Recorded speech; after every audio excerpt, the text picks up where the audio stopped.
My fear of failure never approached in magnitude my fear of what if. What if I never tried at all? After 2 harrowing auditions, I got the word. I was hired to the cast of Saturday Night Live for the 95-96 season. I couldn't believe it, and even though I went on to enjoy 7 seasons on the show, it was a rocky beginning for me. After my first show, one review referred to me as the most annoying newcomer of the new cast.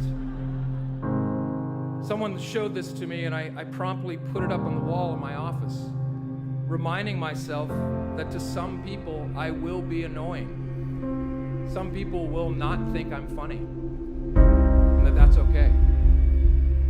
One woman wrote to me and said she hated my portrayal of George W. Bush. It was mean-spirited, not funny, and besides, you have a fat face. But I didn't care. I was just trying to throw as many darts at the dartboard, hoping that one would eventually stick. Now, don't get me wrong, I wasn't extremely confident that I would succeed during this time period. And after moving back to LA, there were many a night where, in my LA apartment, I would sit down to a meal of spaghetti topped with mustard, with only $20 in my checking account, and I would think to myself, oh well, I can always be a substitute school teacher. And yes, I was afraid. You're never not afraid. I'm still afraid. The venerable television critic for the Washington Post, Tom Shales, came up to me during my last season of the show.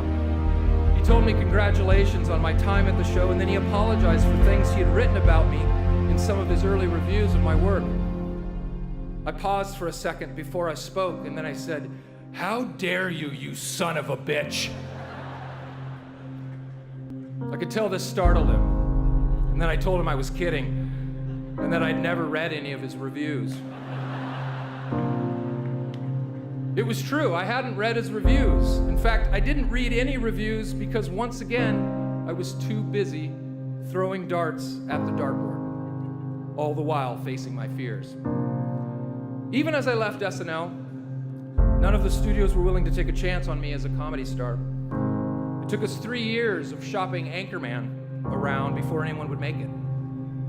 When I left SNL, all I really had was a movie called Old School that wouldn't be released for another year, and a subpar script that needed a huge rewrite about a man raised by elves at the North Pole. Even now, I still lose out on parts that I want so desperately. Now, one may look at me as having great success, which I have in the strictest sense of the word. And don't get me wrong, I love what I do, and I feel so fortunate to get to entertain people. No matter how cliche it may sound, you will never truly be successful until you learn to give beyond yourself. Empathy and kindness are the true signs of emotional intelligence. To those of you graduates sitting out there who have a pretty good idea of what you'd like to do with your life, congratulations. For many of you who maybe don't have it all figured out, it's okay. That's the same chair that I sat in.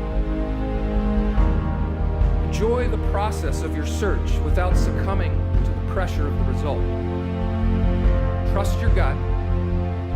Keep throwing darts at the dartboard. Don't listen to the critics, and you will figure it out.